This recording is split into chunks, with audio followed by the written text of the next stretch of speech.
Bienvenue à la sclérose en plaques. J'en parle cette semaine. Un invité extraordinaire elle s'appelle Lisa Brienne. Elle est, écoute, elle est sophrologue. Je sais pas c'est quoi, vous allez l'apprendre. Puis si vous savez, ben, tant mieux pour vous autres. Et elle travaille aussi en psychologie. Bref, elle travaille beaucoup sur la joie de vivre. Ses pensées positives qui l'aident à travailler et à fonctionner bien. Elle a eu la sclérose depuis 14 ans.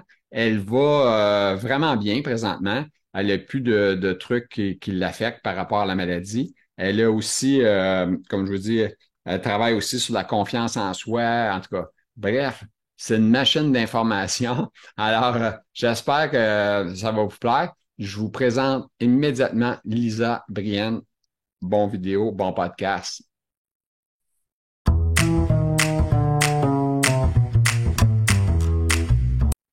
Encore une bonne nouvelle cette semaine, mesdames, messieurs. On est avec un invité encore en Europe. Fait que je suis tellement content. Puis c'est drôle parce que aujourd'hui, j'ai pris le temps de lire des commentaires sur une autre vidéo que j'ai faite de quelqu'un en Europe qui s'appelle David Enza. Je sais pas si ma madame me connaît, on en parlera. Mais écoute, les commentaires sont le fun à écouter des gens. Fait que je vous invite à commenter ceux qui écoutent la vidéo. N'hésitez pas. Alors aujourd'hui, notre invitée, elle est là, est en personne, est en forme et est très positive. Attention, vous autres, ceux qui pensent être malheureux, là, vous allez être sur le piton aujourd'hui. On a Lisa Brienne. Alors, comment ça va, Madame Lisa? La santé, la sclérose en plaques en partant, c'est la première question que je pose à tout le monde. C'est mon liner à moi. Fait que c'est ça, la sclérose, comment ça va? Parce que je sais que ça va bien. C'est pour ça que je te pose la question pareille. Ce serait tellement dommage si je te disais, oh bah non, aujourd'hui ça va pas du tout. Ça te casserait ton rythme de vidéo. Je pourrais en virer ça, inquiète-toi pas. Non, ça va très bien, je te remercie. OK. Alors, toi, en plus, tu es une personne assez dynamique, je le sais parce qu'on s'est parlé une fois. Et puis, d'autres questions que j'avais quand je te vois, je sais déjà son âge. Je vais demander ton âge pour les invités. T'as quel âge, madame? J'ai 37 ans. 37 ans, toute jeune, en forme et dynamique. Alors, la sclérose en plaques depuis combien d'années, madame? Plus de 14 ans maintenant.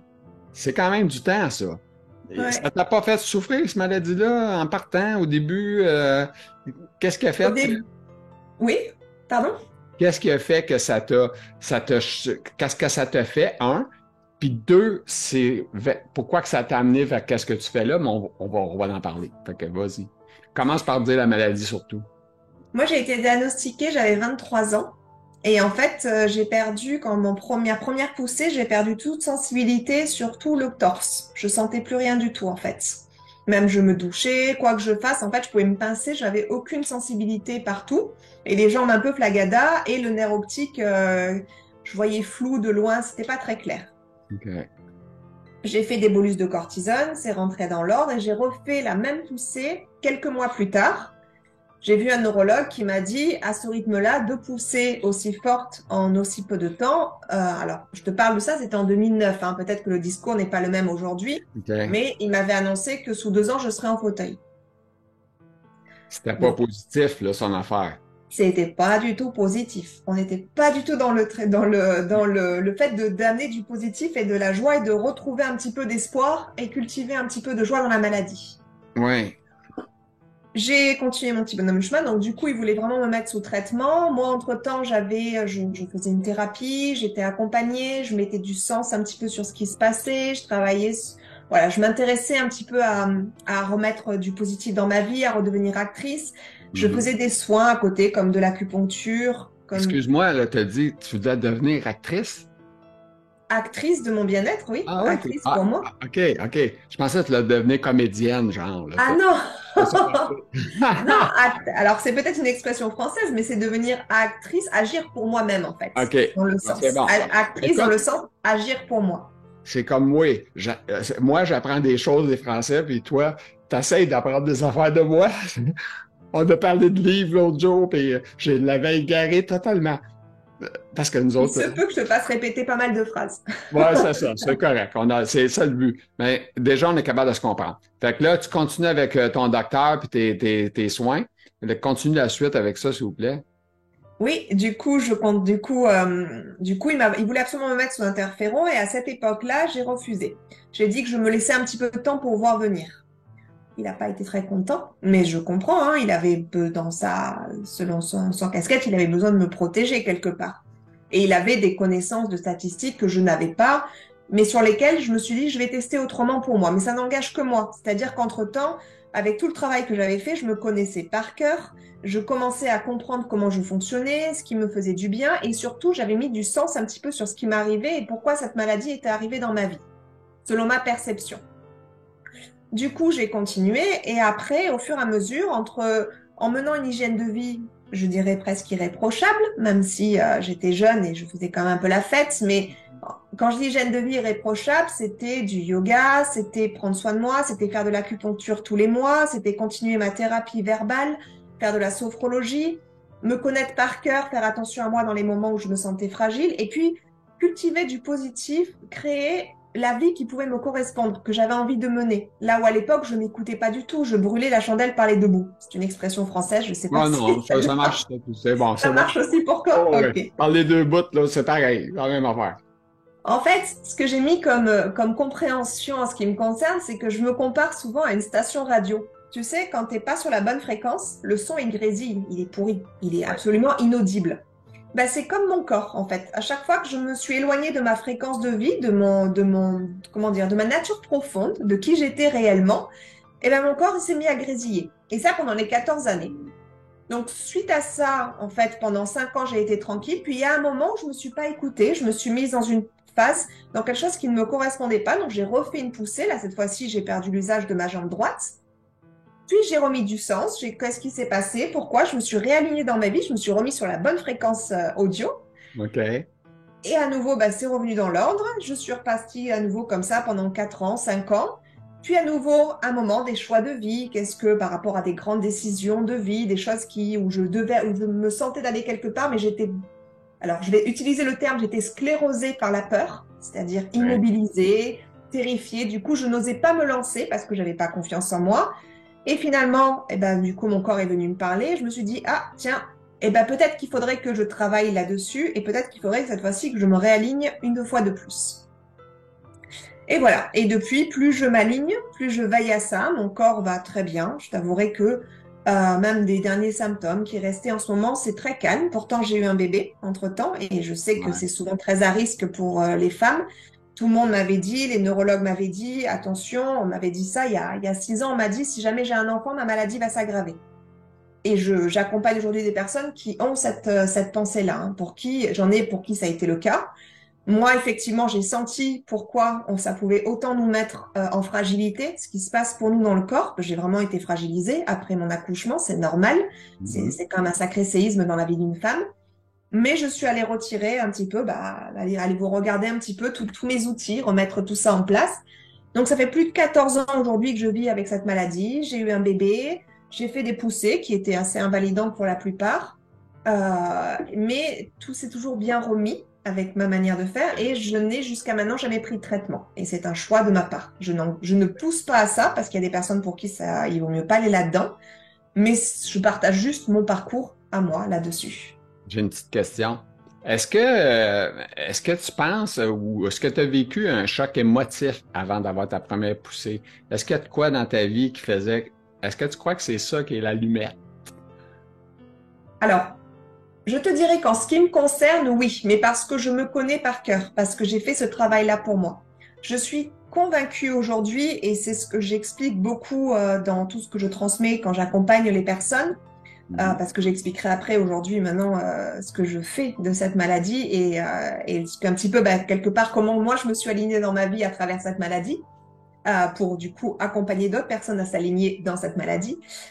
Effectivement, j'ai eu un, voire plusieurs chocs émotionnels. Il y a des choses qui ont été difficiles pour moi. La deuxième poussée, d'ailleurs, quelques mois après, ça a été une rupture sentimentale qui m'a vraiment fait sombrer puisque c'était quelqu'un avec qui je me projetais loin. Il y a eu pas mal de petits à-coups comme ça, des choses liées à mon enfance, des choses, voilà, des blessures, des choses que j'avais. Il y a vraiment une origine émotionnelle. Ça, j'en suis persuadée, mais encore une fois, Aujourd'hui, il y a beaucoup de livres qui disent alors c'est lié à ça, alors on a vécu une blessure d'abandon. C'est des grilles de lecture qui sont intéressantes, mais on est tous différents. Ça veut dire que ce qui va parler à une personne ne sera pas très différent pour une autre. Mais pour un docteur, ce que tu dis, ça marche pas, ça, là. Le choc émotif, etc. T'as-tu déjà posé cette question-là à un neurologue? Pas, non, enfin oui ou non, ça dépend. Il y en a qui sont un peu plus ouverts, mais par contre, ce qui se passe, c'est que c'est très compliqué d'aborder ça parce qu'il n'y a pas que ça. On va pas dire que, je vais pas dire j'ai la sclérose en plaques parce qu'un jour ou l'autre j'ai eu un choc émotionnel. Si je rentre là-dedans, c'est complètement faux et je serais un charlatan vraiment d'annoncer une chose comme ça. Il y a beaucoup de choses qui rentrent en compte. Il y a la partie physique. On a tous un terrain et le mien est fragile, est fragilisé, c'est sûr. Et par-dessus un terrain qui est fragilisé, il y a une dynamique éventuellement émotionnelle qui peut venir amplifier, qui peut venir bouger des choses. Je dis pas que c'est 100% le cas puisque je n'en sais rien. Ça dépend de tout un chacun et ça dépend du sens qu'on va mettre et de comment chacun va décider de le vivre. Aujourd'hui, j'accompagne des personnes et je suis psy et sophrologue, donc j'accompagne les personnes dans la maladie chronique. Excuse-moi. Parce que moi, en tout cas, au Québec, j'ai pas entendu ça souvent, sophrologue. Puis je t'ai posé la question en vidéo avant, là, en pré-entrevue, si on veut. Il faudrait que tu dises au monde c'est quoi un sophrologue, là, parce que c'est quoi ça? Moi, ici, Non, il y a pas de sophrologue au Québec? ben, je sais pas. C'est la première fois que j'entendais ça, moi, quand que tu me dis ça. Ça veut pas D'accord. dire qu'il n'y en a pas, là. Je dis pas qu'il n'y en a pas, il y en a peut-être. C'est juste que je l'ai entendu la première fois avec toi. Puis là, D'accord. je me dis, Ah c'est quoi ben, ça? Puis là, ça y en a tu sais, beaucoup j'étais là, en France. c'est-tu psychologue, sophrologue? C'est quoi ça, sophrologue? C'est pour ça que je t'avais posé la question. C'est pour ça que je repose la question encore. C'est quoi un sophrologue? Pour que le monde ici ils sachent, même s'ils savent déjà, peut-être, mais en tout cas, on peut répéter de quelques secondes. Un sophrologue, en fait, c'est une personne qui accompagne à faire tout un travail sur la conscience, sur l'esprit. C'est une manière de relier le corps et l'esprit. Une manière de pouvoir, c'est toute une hygiène de vie à travailler, à être aligné avec son corps, savoir prendre soin de son corps et savoir cultiver, ben on en vient à ce qu'on disait au début, cultiver le positif, en fait. C'est pouvoir, quand on est, je reprends toujours le terme parce que ça me parle tellement, quand on est sclérosé dans notre vie, au Mhm. sens propre du terme, c'est-à-dire au niveau du corps, mais aussi au niveau de l'esprit. On a du mal à faire des projets, on a plein de peurs, on manque de confiance en nous, on avance en ayant toujours cette peur par anticipation du scénario du pire, tu sais, cette petite chose qui devient une énorme montagne en se disant, oh, mon Dieu, et Et si jamais il y avait ça, et s'il y avait ça, et s'il y avait ça, qui s'arrête jamais. t'as des gens, je sais que tu parles avec des gens qui ont sclérose, que t'en traites même. C'est quelque chose que quelqu'un qui a sclérose, ça tourne dans la tête, hein? On dit, hey, vas-tu m'arriver ça? Je vais être capable de marcher encore? Tu sais, on a des peurs, puis c'est dur de s'en défaire, de pas y penser, Tout à mais il fait. faut être positif, comme tu dis. Là, moi, c'est ça que je pense. Il faut toujours se battre pour rester positif, puis éviter de penser au pire. En fait, je dis souvent à des personnes, puis j'ai vu une phrase comme ça sur le web, c'est j'ai peur d'imaginer que je pourrais aller mieux parce que j'ai peur d'être déçu. Je te donne deux lignes. Tu te dis, oh, ça va pas aller, de toute façon, ça ira jamais, j'ai peur, et si jamais ça allait mal, ça va pas aller, je sens que voilà, de toute façon, ma vie, elle est finie, ça va pas du tout.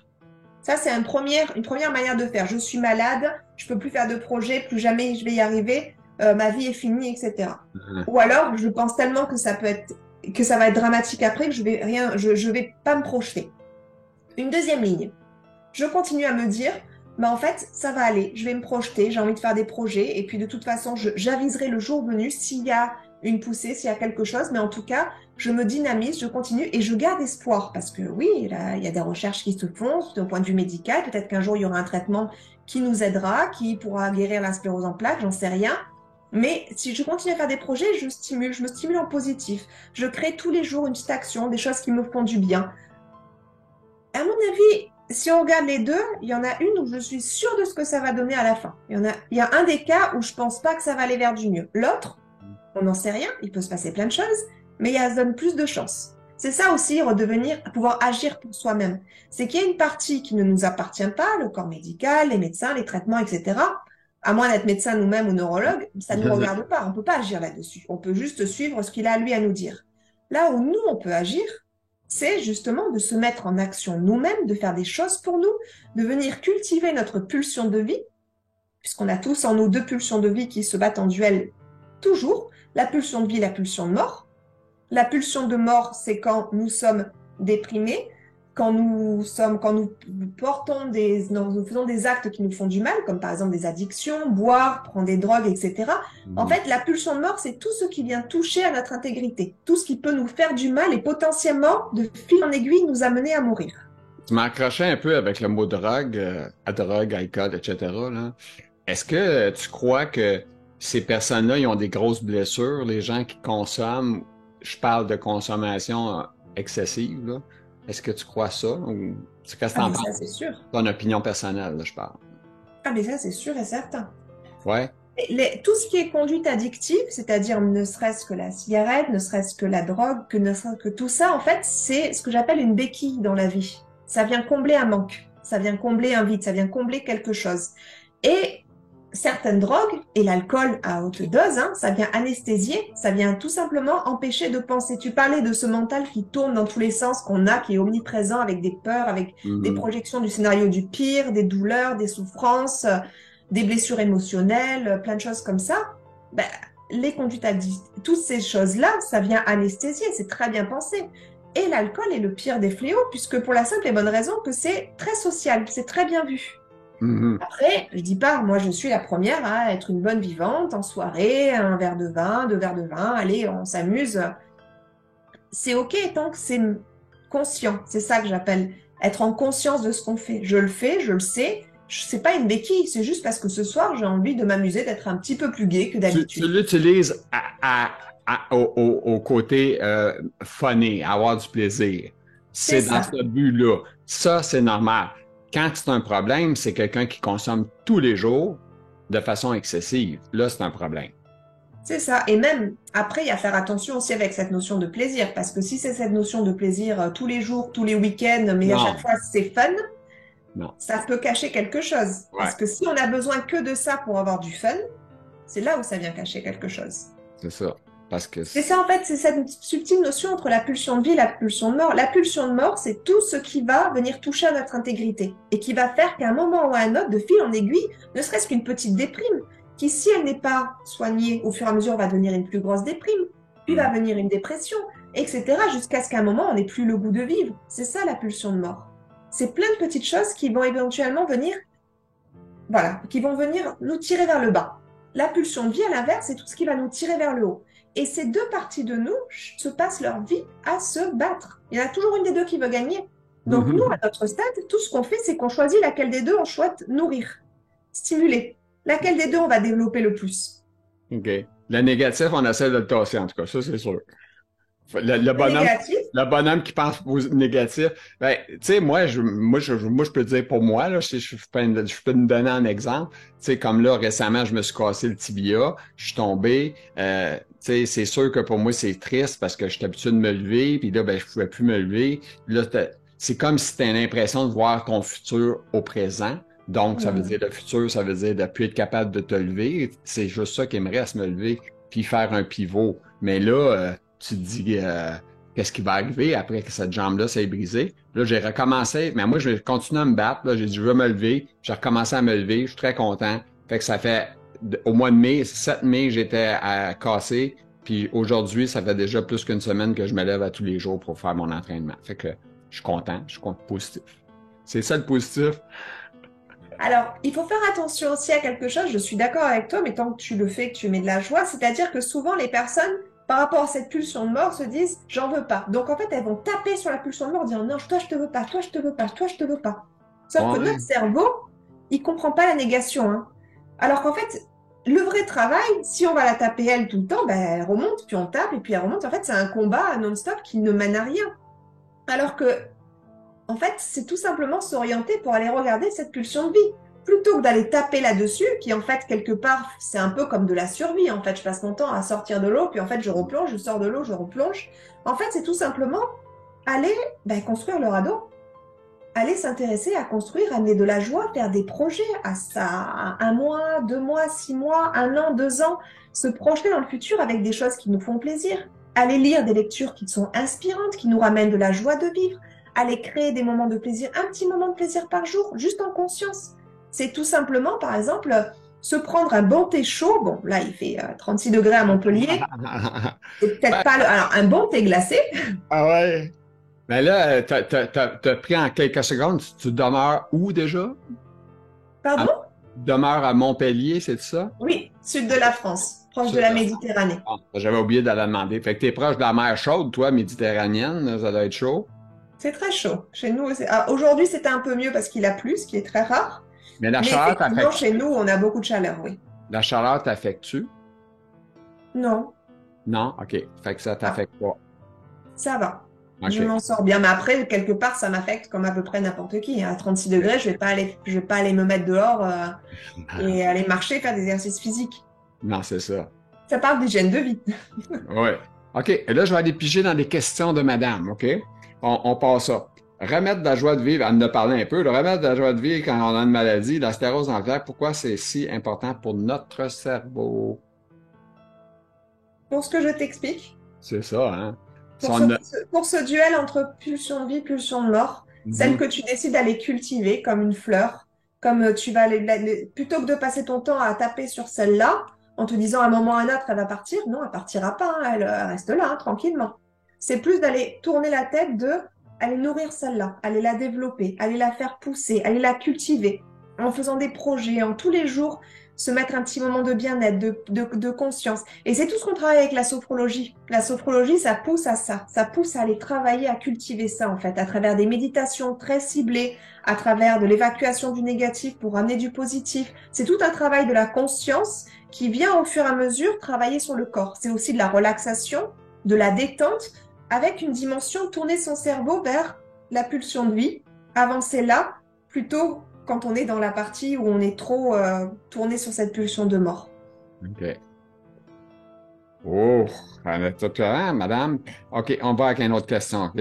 Ben, c'est un texte. Confiance en soi ou carrément arrêter de se juger, se déprécier. Je pense qu'il y a bien des choses que tu as parlé là-dedans. Tu as triché un peu. Le fait de se juger, de se dévaloriser, de se déprécier,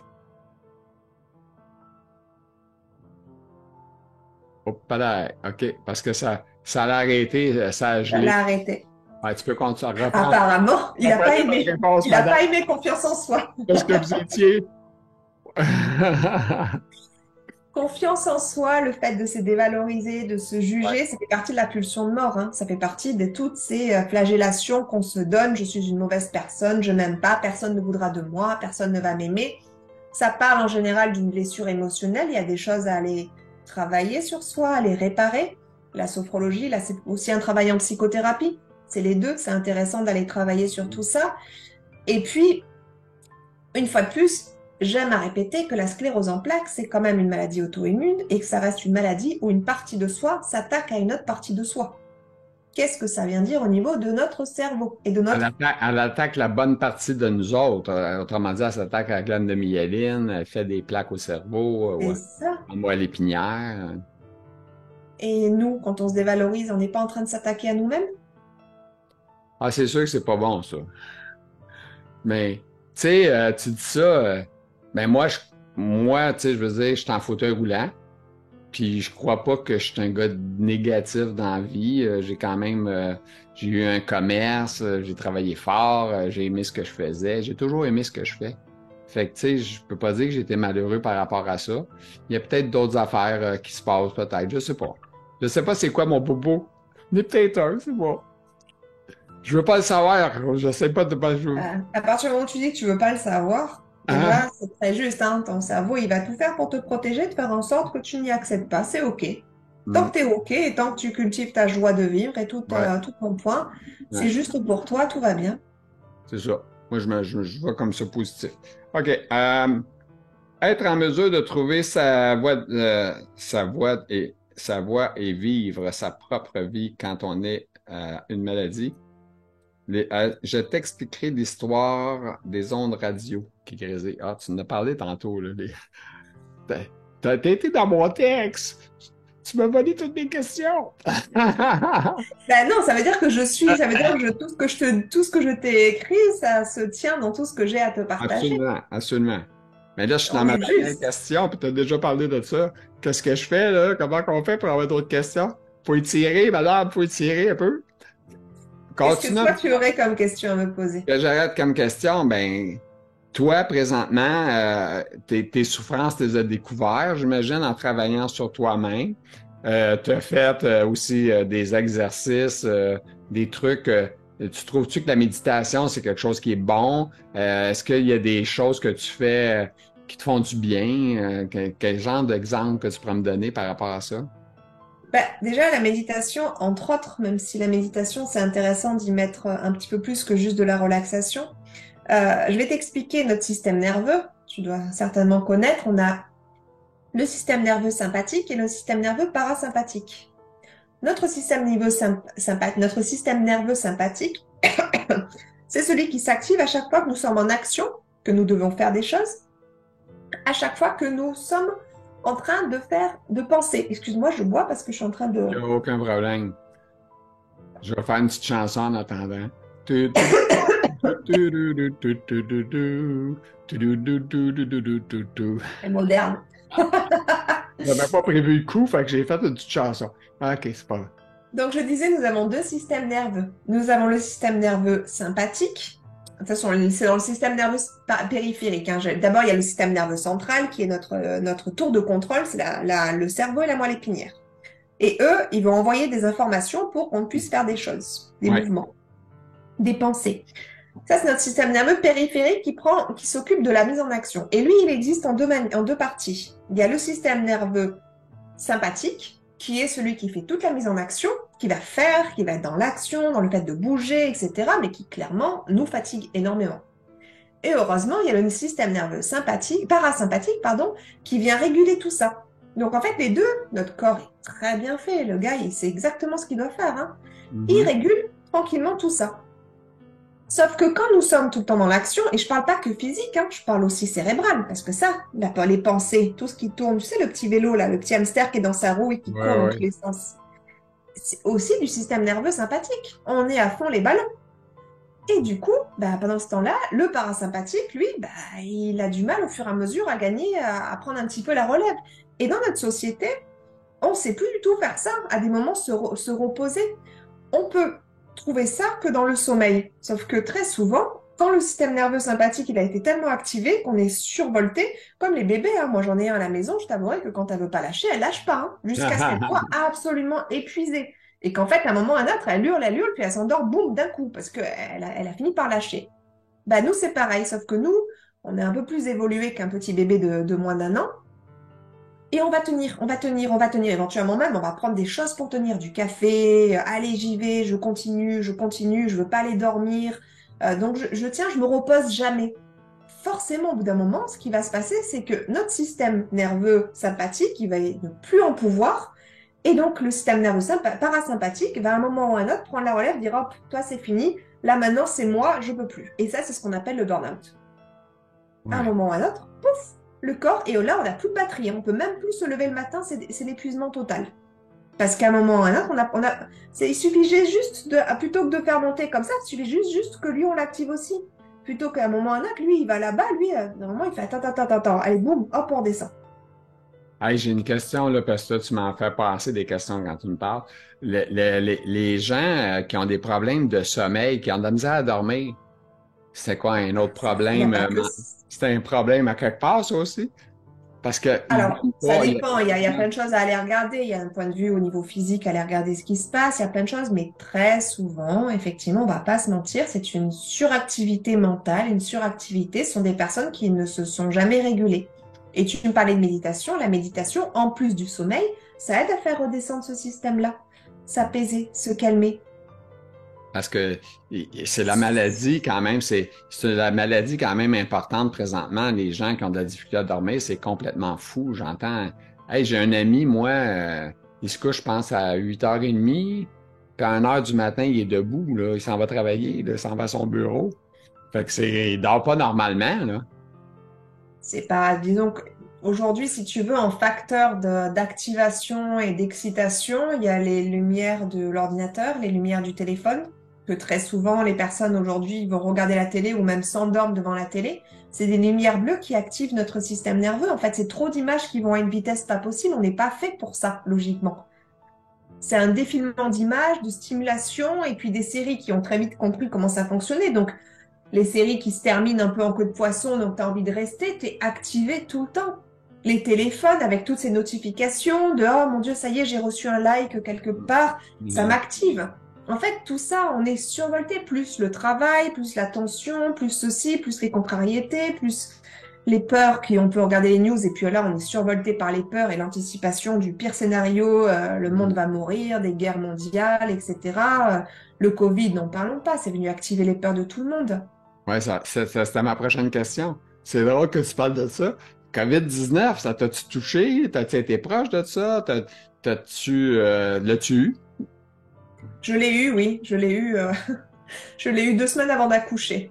C'était pas Ah, mon glorieux. Dieu, C'était, ça a dû je être pense que terrible. j'avais réussi à passer entre les mailles pendant 1 an et demi, 2 ans, et je l'ai Mhm. eu pour la première fois 10 jours avant d'accoucher. Autant te dire que je pense que c'est ça qui a fait que ça, c'est venu. En fait, toutes mes ressources ont été, mon bébé, elle les a prises pour elle soit pas trop mal, et moi, j'avais plus rien à la fin. Ah, Oui, ça OK. c'est la petite Ah, ironie. Après, je l'ai eu 2, 3 fois, ouais. Non, mais c'est une expérience, mais j'en ai pas eu peur. Voilà, c'est plutôt ça. ben, je suis content que ça a bien été. T'en es sorti avec aucune séquelle de problème, là. Tu sais, parce qu'il y en a, faut pas s'en cacher, il y en a eu des problèmes parce qu'il y en a qui en ont des problèmes, là, tu sais. Mais on sait Mhm. pas. Tu sais, moi, je suis chanceux, là, je vais dire, je suis chanceux, je l'ai pas eu.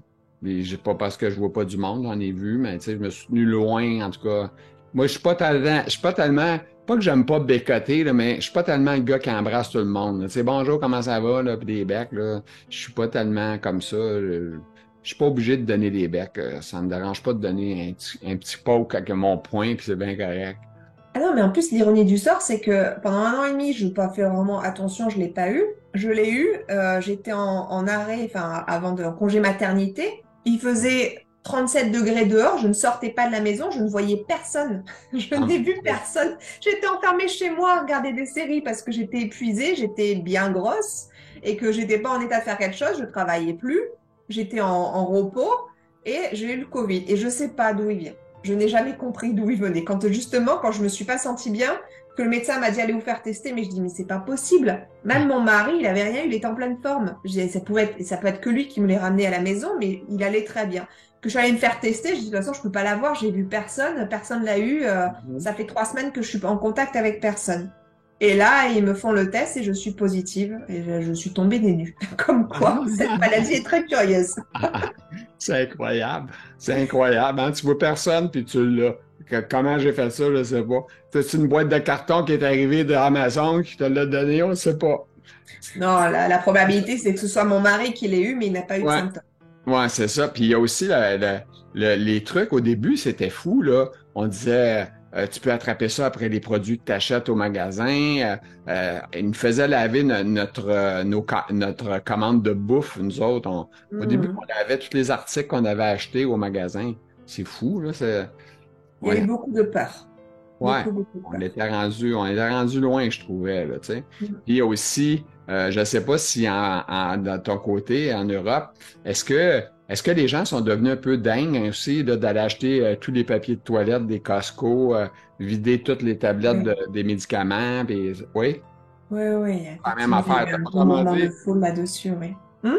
ça veut dire que c'est pas juste au Québec que le monde est fou, ils sont fous partout.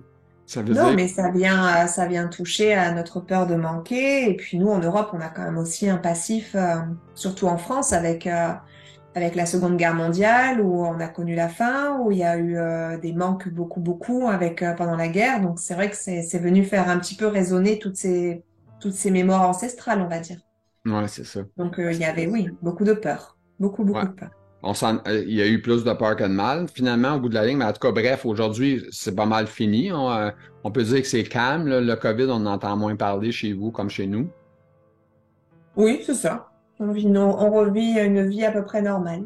Ouais. Mais est-ce que vous, à part, je sais pas si ça fait le même effet, je pose la question. Moi, je suis en Europe, fait que je pourrais pas. Est-ce que les trucs ont augmenté, genre la bouffe, est-ce que ça te coûte plus cher à manger? Est-ce que ça te coûte plus cher à faire ton Costco ou n'importe quoi, là, ton marché? Oui, tout a augmenté. Mais je pense qu'il y a aussi un effet avec la guerre en Ukraine juste à côté. Enfin, juste à côté, pas si à côté que ça, mais plus Ouais. proche de chez moi que de chez toi. Ouais, ça, c'est sûr. Mais c'est fou, pareil, hein? Il y a des trucs qui ont augmenté, genre de 10 là, tu sais, t'avais de quoi, puis c'est 10 de plus. Tu te demandes pourquoi que c'est 10 de plus, tu sais, on comprend que le gaz nous coûte plus cher un peu, là, mais quand même, c'est fou. C'est pas beaucoup tourner sclérose en plaques, tout ça. Non, mais on parle de tout. On parle de tout. J'ai plus de questions, madame. C'est ça qui est le problème. Fait que Ah, c'est pour ça qu'on est rendu dans le COVID, on est rendu dans la bouffe, puis on est rendu dans la guerre. Mais tu peux revenir sur n'importe quel si tu sujet que veux, ça te tente. si tu veux, je peux t'expliquer Oui, comment je travaille et ce que je propose comme accompagnement. absolument. C'est avec ça qu'on va terminer notre vidéo. Tout à fait. Je te laisse Je aller. Tu as t'explique. la parole, Lisa. Oui. En passant aux gens, juste vous dire que cette fille-là, quand elle écrit, t'as l'impression que c'est du sucre à crème qui coule là, dans son écriture. On a le goût d'en manger. J'adore écrire. Elle t'écrit très bien. J'ai toujours adoré écrire. J'écris beaucoup et je lis beaucoup. C'est une vraie passion. Du coup, ma manière de travailler, bah, du coup, pour les personnes qui suivent cette vidéo, si elles sont passées à côté du Covid et qu'elles sont encore là, ça, il va falloir voir. Ça veut dire qu'on a des vrais motivés. Du coup, la manière dont je travaille, donc je suis psy et sophrologue aujourd'hui, donc j'accompagne les personnes, donc beaucoup en ligne, puisque des personnes qui vivent partout dans le monde, hein, et à mon cabinet à Montpellier, pour les personnes qui vivent proche de Montpellier, j'accompagne les personnes du coup à mieux vivre avec leur maladie, à pouvoir poser des mots, MOTS dessus, sur leurs mots, MAUX cette fois-ci. Je les accompagne donc soit en individuel, maintenant je propose aussi des accompagnements de groupe sur Zoom. Et ces accompagnements de groupe, ça a pour dynamique de retrouver de la joie de vivre et sa confiance en soi dans la maladie, pour pouvoir booster ça et avoir des outils concrets à pouvoir utiliser après au jour le jour. Comme j'adore écrire, j'envoie une newsletter toutes les semaines avec plein de petits outils si tu veux, c'est de la joie de vivre en perfusion. De la joie de vivre dans la maladie en perfusion, parce que c'est mon moteur, on vient Ça, booster la pulsion de je vie. les reçois, moi, ces courriels-là. C'est pour ça que je Tout dis que à fait. l'écriture est wow, tu sais, j'adore. Et C'est bon pour le moral, en tout cas, je peux c'est confirmer bon ça. pour le moral. Oui, J'adore. Ça écrire me des va, choses, ça me fait ça fait, plaisir, c'est le but. ça fait du bien qu'on lit ça. Ah ben, les personnes qui, effectivement, tout le monde me répond et je sais que les personnes, ça leur fait du bien. Donc, je suis très heureuse. Puis ce qui est agréable, moi, ce que j'aime, parce que moi, je suis pas un gars qui aime lire, donc il faut que ça soit court. Donc, tes messages sont courts. On a le goût de le lire parce que c'est pas trop long, puis c'est agréable. Fait que c'est ce que j'aime. Fait que tu tombes dans ma braquette à moi, là. Moi, je suis dans le mode parce que lire des pages, j'aime pas ça. C'est trop long. Je me perds. Je te laisse poursuivre, là. Je vais couper un petit peu, Non, excuse. il n'y a aucun souci. Du coup, c'est bah, du coup la newsletter, c'est ce que j'envoie toutes les Ouais. semaines. Et j'ai créé aussi des outils de sophrologie. Du coup, donc ça, c'est de la méditation bien ciblée pour évacuer le négatif, se ramener du positif en soi, qui sont eux axés en libre service. C'est-à-dire que tu peux les acheter, puis tu les télécharges et tu les as pour toi après pour les écouter le soir avant de t'endormir, dans la journée quand tu as un petit coup de mou, Mhm. avec tout un petit guide pratique à suivre pour faire tes exercices. Et ça, c'est à faire en toute autonomie, chez toi, quand tu veux, d'où tu veux, de ton lit, même si tu souhaites. OK. Ah, wow, c'est intéressant, tous les trucs qu'on peut faire avec toi. D'ailleurs, toutes ces informations-là, on va toutes mettre ça dans le détaillé sur YouTube, fait qu'on va pouvoir voir ça. Euh, Cet automne, là, on le dit-tu, on est en train de tourner puis c'est l'été, mais c'est correct. On veut pas mettre ça l'été, on va mettre ça à l'automne, début de l'automne. Fait que c'est ça. Puis que, bref, t'as plein de projets, t'as une tête bourrée de projets en plus, là. Puis tu t'occupes d'un petit bébé en parallèle, un Oui, mari en parallèle, puis un travail en parallèle, puis une maladie en parallèle. T'en as fait pas mal des affaires, hein? j'en fais pas mal, effectivement. C'est ma pulsion de vie à moi. C'est excellent. C'est que de la Écoute, passion. Tout n'est que amour et passion. C'est quelque chose que j'ai mis longtemps à construire, mais justement, c'est ça dont je parle dans le fait de se projeter et avoir des projets. ouais. Plutôt que de tourner et de regarder, j'ai une maladie, ma vie est finie. Parce que ça, j'étais très loin d'avoir ça au début, hein. Ça s'est construit, même avec la maladie. Comme quoi, on peut toujours, quand on est tourné vers construire sa pulsion de vie, développer sa pulsion de vie plutôt que de chercher juste à écraser la pulsion de mort. Et on peut avoir de belles surprises dans la vie. Enfin, c'est pas des surprises, mais on peut avoir de belles réalisations. Ouais. Et En ça, tout cas. c'est ce que j'accompagne les personnes à créer. Et c'est une très, très belle entrevue qu'on a faite ensemble. C'était très, très instructif, comme on dit. Je te remercie de m'avoir laissé la parole et merci à toi pour ce que tu fais aussi. Ça me fait plaisir. J'adore ce que je fais. J'adore de rencontrer les gens. C'est ça qui m'allume. C'est ça qui me tient en vie. C'est comme tu dis, ça prend des choses, mais c'est ça. C'est la chose que j'ai trouvée. J'ai pas beaucoup, tu sais, j'ai pas la forme pour faire des grosses journées.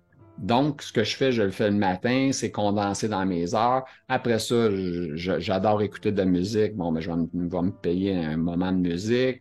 Après ça, je vais écouter des séries. Bon, bref, on s'occupe comme on peut, là, tu sais. Mais on sort beaucoup moins en étant en fauteuil. Tu sais. Puis Hmm. quand il fait chaud, ben, la chaleur nous fait. Nous autres, ici, on a beaucoup de difficultés, là. Il y a des feux. Il y a beaucoup de feux ici au Québec, là, présentement. Oui, j'ai vu ça, oui. Alors, on a de la misère à voir le ciel, là, parce qu'il est souvent blanc, parce qu'il y a de la fumée, puis en tout cas, on est de l'air pollué pas mal, là. Fait en tout cas, bref, c'est un Hmm. mauvais moment pour le Québec. C'est que c'est une des premières fois que ça arrive depuis qu'il y a des feux. En tout cas, c'est ça. Hmm. Alors, sur ce, chère demoiselle, madame, je vais vous laisser vous souhaiter une excellente fin de journée Je te et, remercie. et merci beaucoup pour le partage. Puis en Je passant, t'en prie. toi, as-tu donné un nom à ta maladie athérosklérose ou tu n'as pas donné de nom? Parce qu'elle te fait pas Hmm. chier de toi, là, ta maladie. À une époque, je l'avais appelée ma meilleure ennemie, mais, Ah, mais ça m'a, non, je vais pas donner de ça a nom. En fait, passé. je l'ai dessinée, par contre. Je m'étais amusée à dessiner. Je donne souvent ça comme, OK.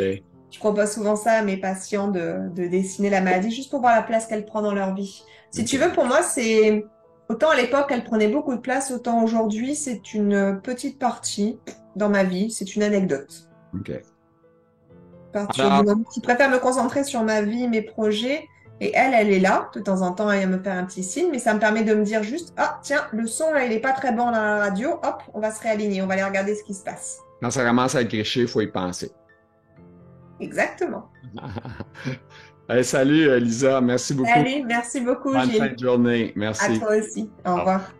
Alors, j'espère que ça vous a plu. Beaucoup de dynamique avec Lisa Brienne.